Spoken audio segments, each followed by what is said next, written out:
আচ্ছা এখন দেখেন আমাদের পঞ্চম অধ্যায় হলো স্থির তড়িৎ। যারা বেসিক ইলেকট্রিসিটি পড়ে ফেলছিলাম তারা আসলে স্থির তড়িৎ এই চ্যাপ্টারটার অনেক কিছুর সাথে পরিচিত, কিন্তু যেহেতু আপনারা বেসিক ইলেকট্রিসিটি এখনো পড়েন নাই তাহলে এগুলো হয়তো বা ছোটবেলায় পড়ছেন, কিছু কিছু জিনিস মনে আছে, কিছু কিছু জিনিস মনে নাই। তো এই চ্যাপ্টারটা থেকে খুবই কম কোশ্চেন আসে, খুবই কম। হুট করে 2-1 বছর আগে কিংবা যে রিসেন্টলি একটা বড় প্রশ্ন আসছে হুট করে। তো এটা যেহেতু জীবনে একবার আসছে, এটা যে আসবে তার কিন্তু কোনো আর নিশ্চয়তা নাই। মাঝে মাঝে কি হয় যে একটা দুটো কোশ্চেন হুট করে দেয় না, এই কোশ্চেনটা এটার বড় কোশ্চেনটা এরকম হুট করে দেওয়া একটা কোশ্চেন। কিন্তু এই চ্যাপ্টারে 2টা সংক্ষিপ্ত কোশ্চেন আছে যার মধ্যে একটা প্রতিবার আসে, সেটা কি কুলম্বর সূত্র। কুলম্বর সূত্রের বিবৃতি করো এবং বর্ণনা করো, এইটা অনেকবার আসছে। তার মানে এখানে তুমি চাইলে আমরা 5 স্টার দিয়ে রাখতে পারি যে এইটা এখান থেকে সব থেকে ওয়ান্টেড কোশ্চেন হলো কুলম্বর সূত্র বিবৃতি করা এবং ব্যাখ্যা দেওয়া। এটা আর একটা কোশ্চেন হঠাৎ করে আসছে, পৃথিবীর তড়িৎ বিভব শূন্য বলতে কি বোঝায়, এটাও একটা নতুন কোশ্চেন। তো এটা যেহেতু বাংলা, তো বাংলা অ্যান্সার আমরা একবার দুইবার পড়লে হয়তো বা লিখতে পারবো, এটা আমরা রিভাইজ দিলেই লিখতে পারবো, এটা নিয়ে প্রবলেম নাই। তাহলে আমরা কুলম্বর সূত্রটা একটু মনোযোগ দিয়ে পড়বো। আর এখানে আমি 4টা বোর্ডে আসছে অতি সংক্ষিপ্ত কোশ্চেন, 4টা, এই 4টা লিখছি। তো এই 4 নাম্বারটা বোঝানোর জন্য 1 ফ্যারাড কি, এটা বোঝানোর জন্য আবার ধারকের ধারকত্ব কি এটাও প্রয়োজন হয়।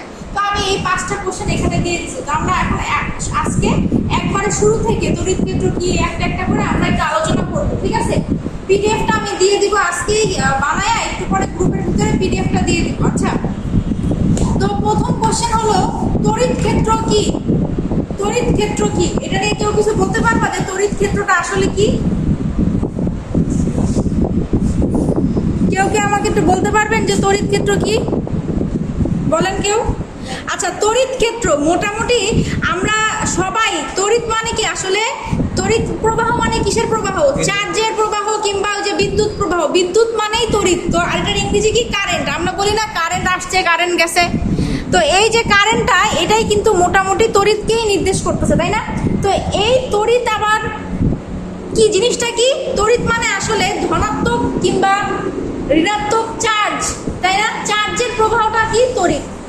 চার্জ যখন প্রবাহ হবে তখনই ওইটাকে আমরা কি বলি? তড়িৎ বলি। ভালো কথা। এখন এই চার্জ আবার কি হয়? পজিটিভ চার্জ হয় কিংবা নেগেটিভ চার্জ হয়, তাই না? তো এই চার্জ, তো তড়িৎ ক্ষেত্রটা কি? একটা চুম্বক, যেমন কি চুম্বকের আশেপাশে একটা এরিয়া থাকে না, যেই এরিয়ার আশেপাশে আরেকটা চুম্বক আসলে আকর্ষণ বিকর্ষণ পায়, সেরকম ভাবে একটা আধান কিংবা চার্জের আশেপাশের একটা জায়গা থাকে, যেই জায়গায় তার একটা প্রভাব থাকে। আমার এলাকায় আমার একটা প্রভাব থাকে না, আমার এলাকায় নিজস্ব এরিয়াতে নিজের একটা প্রভাব, সেইভাবেই একটা চার্জেরও তার একটা এলাকা জুড়ে একটা প্রভাব বিদ্যমান থাকে। এই যে ওর প্রভাবটা যেই এলাকা জুড়ে বিদ্যমান থাকে, সেই এলাকাটাকে আমরা কি বলি? তড়িৎ ক্ষেত্র। ওই তড়িতের তড়িৎ ক্ষেত্র কিংবা ওই আধানের বা ওই চার্জের তড়িৎ ক্ষেত্র। বুঝা গেছে? এখন এটা যদি একটা ধনাত্মক চার্জ হয়, ধনাত্মক চার্জ হলে কি হবে? এখানে যদি অন্য একটা ঋণাত্মক আধান আসে তাহলে সেটা কি বিকর্ষণ লাভ করবে, ওর কাছ থেকে কি হবে? দূরে সরে যাবে।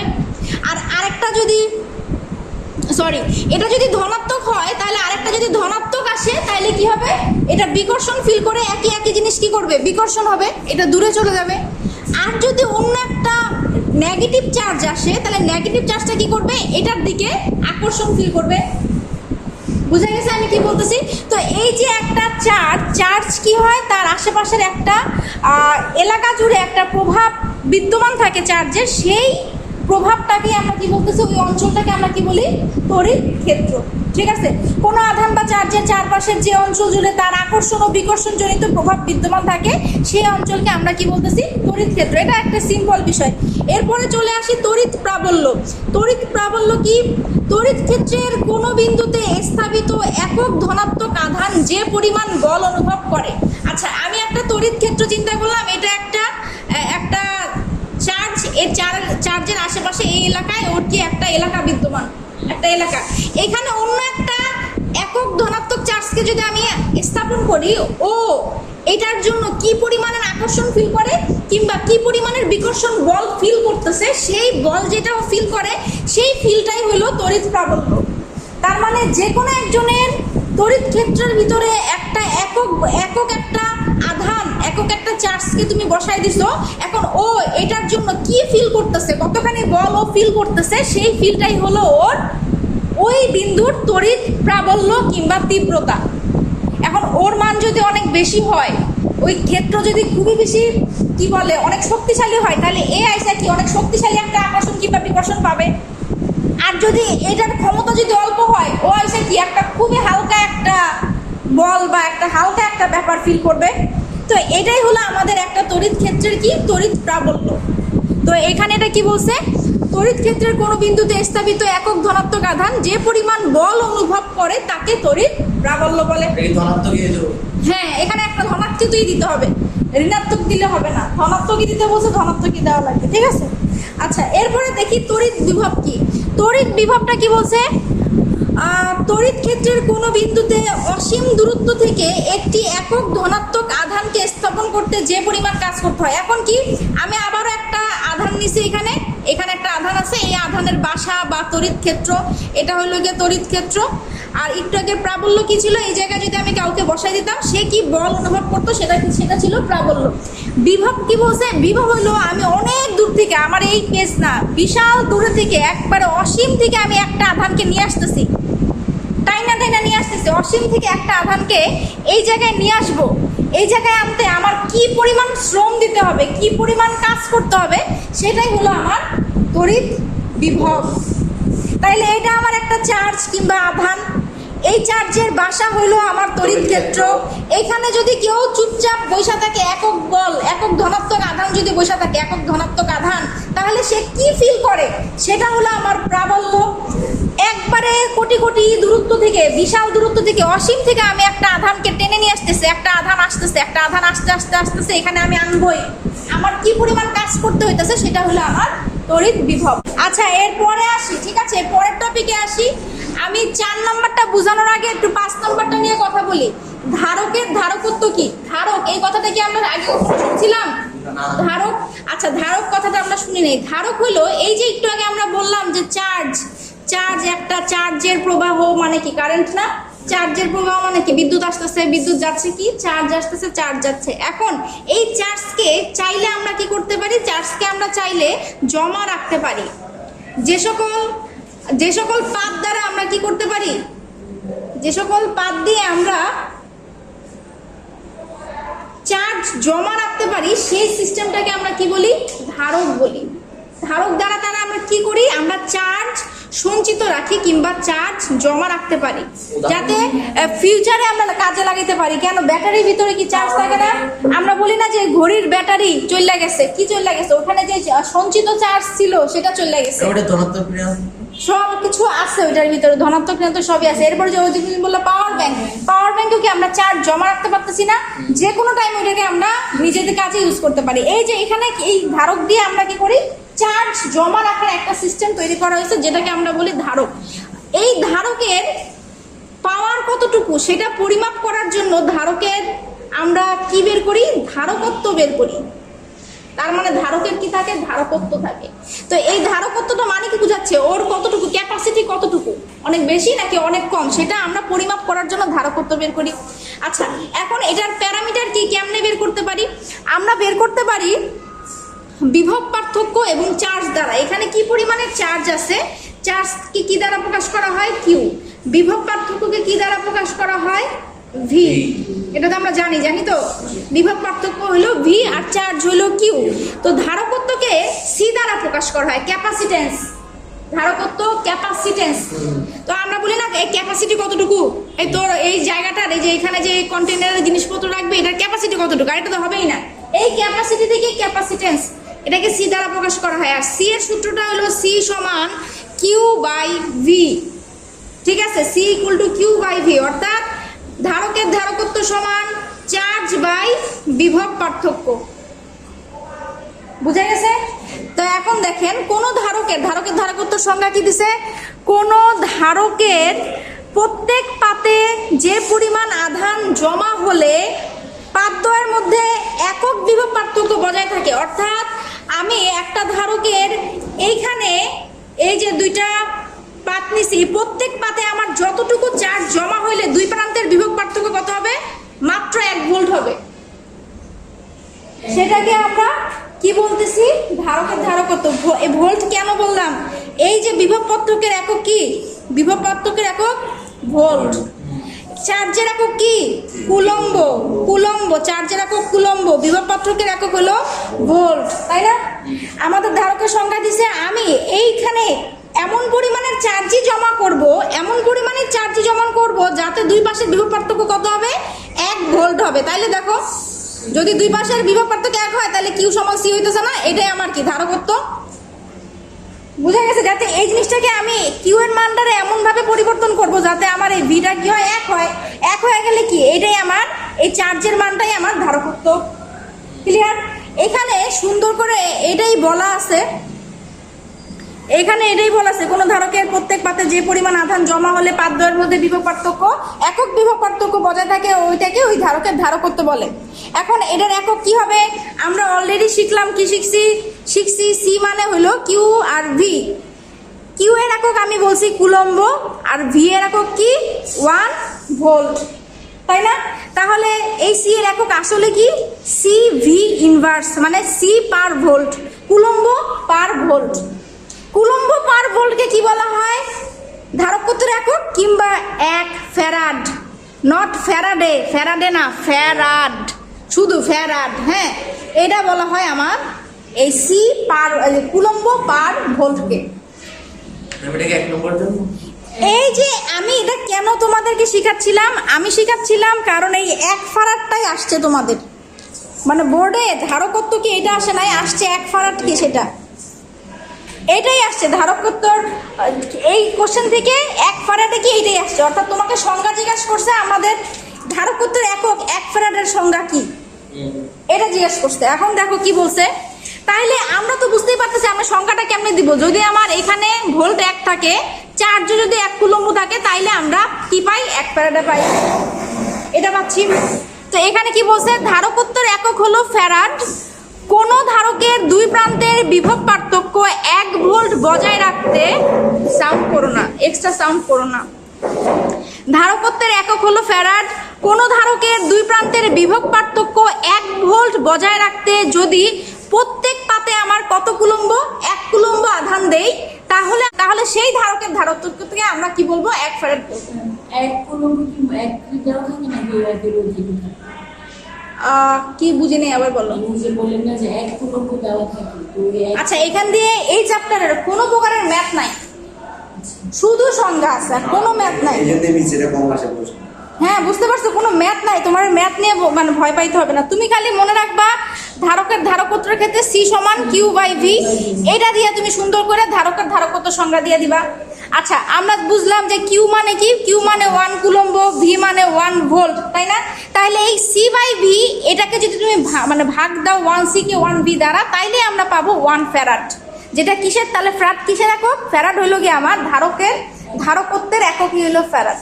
এখন যেহেতু তুমি বুঝতেই পারতেছো 1 ফ্যারাডে চাইছে তোমাকে, 1 ফ্যারাডে কখন হবে, যখন আমার কুলম্বও হবে 1 আর আমার ভোল্টও হবে 1। এটাই এখানে বাংলায় লেখছে, কোন ধারকের দুই প্রান্তের বিভব পার্থক্য 1 ভোল্ট বজায় রাখতে যদি প্রত্যেক পাতে আমি, দুইটা পাতেই এখানেও 1 কুলম্ব এখানেও 1 কুলম্ব চার্জ দেই, তাহলে ওই ধারকের যে ধারকত্ব সেটাকে আমরা বলি 1 ফ্যারাড।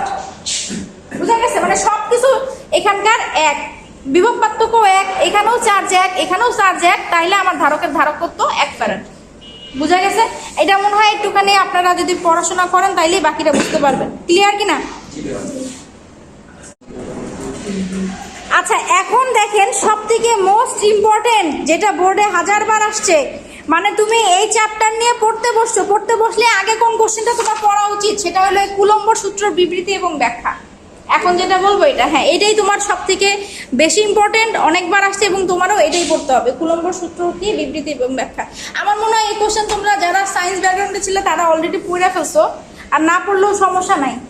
আচ্ছা, এইখানে আমরা এই কুলম্বর সূত্রটা কিছুটা নিউটনের মহাকর্ষ সূত্র আছে না, নিউটনের মহাকর্ষণ সূত্র কি ছিল যে, আচ্ছা দেখেন আমরা সবাই একটু দিক দিয়ে আসো, এটা শেষ করি। দুইটা বস্তু যদি আমরা মহাবিশ্বে নিতাম, নেওয়ার পরে এদের মধ্যে আকর্ষণ এবং বিকর্ষণ বলের মান কিসের উপর নির্ভর করে, এটার ভর যদি m1 হয়, এটা যদি m2 হয়, এদের যদি মাঝখানে দূরত্ব r বা d হয়, তাহলে আকর্ষণ বিকর্ষণের মান হয় দুইটার ভরের গুণফলের সমানুপাতিক, মাঝখানের দূরত্বের বর্গের ব্যস্তানুপাতিক, তাই না? একটা ধ্রুবক আসে F সমান G, এসে পরে একটা ধ্রুবক, তারপরে যে এমন হয়। হুবহু এই নিউটনের মহাকর্ষ সূত্রটার মতনই আমাদের কুলম্বর সূত্র, একই রকম। কি চেঞ্জ এখানকার? চেঞ্জ হলো, বলছে কি দুইটা স্থির বিন্দু আধানের মধ্যে, দুইটা আধান, একটা আধান এই জায়গায় আর একটা আধান এই জায়গায়, দুইটা বিন্দু আধান, এটা প্লাসই ধরো, দুইটা বিন্দু আধানের মধ্যে যে এরা যদি চুপচাপ বসে থাকে, এদের মধ্যে ক্রিয়াশীল আকর্ষণ এবং বিকর্ষণ বলের মান আধানদ্বয়ের পরিমাণের গুণফলের সমানুপাতিক। তার মানে এই যে আকর্ষণ বিকর্ষণের মান, এদের পরিমাণ Q1 দেওয়া আছে, একটা ধরলাম Q1, একটা হলো Q2, তাইলে Q1 এবং Q2 এর গুণফলের সমানুপাতিক, এবং এদের মধ্যবর্তী দূরত্ব যদি আর হয় তাহলে এদের দূরত্বের বর্গের ব্যস্তানুপাতিক। এই যে দূরত্বের বর্গের ব্যস্তানুপাতিক, একটু আগে মনে হয় আমি এখানে দিছি, হ্যাঁ না দিছি, হ্যাঁ ঠিক আছে। তাহলে এটা দূরত্বের বর্গের ব্যস্তানুপাতিক, আর দিছে, আর দ্বারা বুঝাইলাম। এবং এই বল এদের যে মাঝখানে সংযোগ সরল লেখা এই বরাবরই ক্রিয়া করবে, অন্যদিকে যাবে না। একটা যদি তুমি স্কেল দিয়ে দাও মাঝখানে, স্কেলের মতো সোজাভাবে এটা ক্রিয়া করবে। তাহলে আমরা এই দুটোর একখানে করলে কি পাবো? F সমানুপাতিক Q1 Q2 by R square. এখানে আরেকটা ধ্রুবক আসবে, এটা হলো কুলম্বর ধ্রুবক, এটারে C দ্বারা প্রকাশ করা হয়, Q1 Q2 by R square. হুবহু মহাকর্ষের ওই সূত্রটাই, এতটুকু।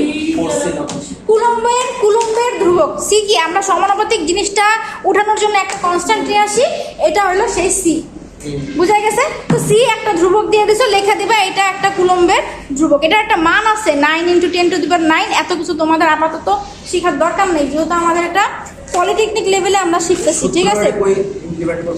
আচ্ছা, এই সূত্র দিয়ে অনেক ম্যাথ আছে, এগুলো বেসিক ইলেকট্রিসিটিতে আরো বিস্তারিত আছে। এই চ্যাপ্টার থেকে ফিজিক্স 2 তে আগে কোশ্চেনই আসতো না, কিন্তু এখন হুটহাট আসতেছে, এই বেসিক জিনিসই আসে, খুব বেশি ডিপে যায় না। ম্যাথ আছে, এগুলো বেসিক ইলেকট্রিসিটি করো, এখানে কোনো ম্যাথ নাই, চ্যাপ্টারে কোনো ম্যাথ নাই, ঠিক আছে? তো এখানে এটাই সুন্দর করে বলছে, আকর্ষণ বিকর্ষণ বলের মান আধানের পরিমাণের গুণফলের সমানুপাতিক, মধ্যবর্তী দূরত্বের বর্গের ব্যস্তানুপাতিক। এই বল আধানদ্বয়ের সঙ্গে সরলরেখা বরাবর ক্রিয়া করে। এটা সুন্দর করে টাইকা দিয়ে দিবা। এটা আর যেহেতু এখানে এটা আরই দিও, তাইলে বেটার হবে। আর মনে করি Q1 এবং Q2 মানের দুইটি বিন্দু আধান আর দূরত্বে অবস্থিত, তাহলে একটা সমানুপাতিক, দুইটা সমানুপাতিক। আচ্ছা, যখন আমি F সমানুপাতিক Q1 Q2 ধরলাম, তখন আমি কি বিবেচনা করছি? আরেকজন চুপ করে বসে আছে, আর স্থির ধরছি। আবার যখন আমি 1/r² এর সাথে তুলনা করছি, তখন বাকিদেরকে আমি স্থির ধরছি, যে ঠিক আছে ওইগুলো বাদ দিলাম, এদের মধ্যে শুধু সম্পর্কটা দেখাই। এরকম একটা আমরা পড়ছিলাম না, তাপ পরিবহন গুণাঙ্কের একটা, যে একটার সাথে সম্পর্ক দেখালে বাকিগুলো চুপ করে বসে থাকে, হ্যাঁ এরকম আর কি ব্যাপারটা।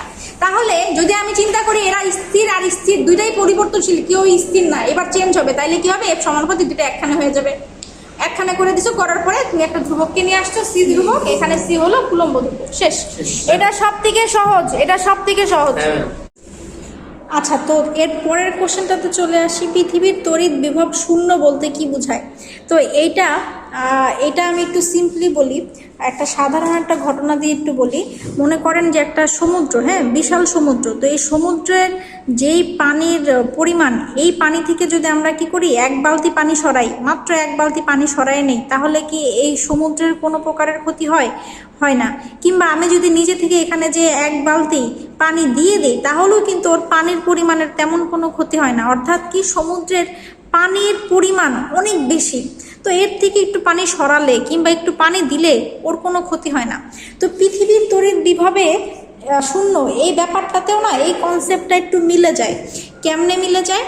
এইখানে পৃথিবীর ক্ষেত্রে আমাদের পৃথিবী অনেক বেশি চার্জিত, ঠিক আছে? এটার আধান খুবই বেশি, সমুদ্রেতে পানি যেমন বেশি, এই পৃথিবীর আধান খুবই বেশি, এবং এটা হলো ঋণাত্মক আধান।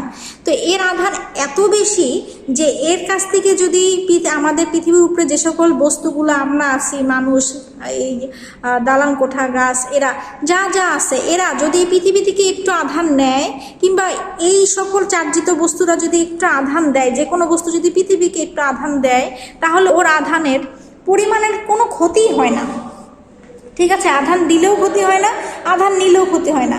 তো যেহেতু আসলে পৃথিবীর আধানটা বিশাল এবং এটা আসলে পরিবর্তন হচ্ছে না, পরিমাণটার কোনো ক্ষয়ক্ষতি হচ্ছে না, তো আমরা সেখান থেকে চিন্তা করি যে আচ্ছা পৃথিবীর আধান হলো শূন্য, এর জন্য আসলে পৃথিবীর আধানকে শূন্য ধরা হয়। তো দেখি এখানে কি বলছে, এখানে বলছে কোনো পরিবাহক যদি অতিকায় বড় হয় তাহলে সামান্য পরিমাণ আধান আসলে বা গেলে এর বিভবের কোনো পরিবর্তন হয় না। যেমন এক সাগর পানি থেকে এক বালতি পানি কেউ নিয়ে গেলে বা এক বালতি পানি দিলে এর উচ্চতারও কোনো পরিবর্তন হয় না। যেটা আমি আর কি সমুদ্রের ক্ষেত্রে বললাম সেটা আসলে এখানে সুন্দর করে বলছে যে একটা সাগরে যদি আমি এক বালতি পানি দেই বা পানি যদি নেই তাহলে কিন্তু সাগরের পানির উচ্চতার কোনো পরিবর্তন হবে না। পৃথিবী আসলে ঋণাত্মক আধানের বিশাল ভাণ্ডার, ঋণাত্মক যেটা আমি বললাম যেটা সম্পূর্ণ নেগেটিভ আধানের বিশাল ভাণ্ডার, তাই সামান্য আধান এখানে দিলে বা নিলে পৃথিবীর বিভবের কোনো পরিবর্তন হয় না।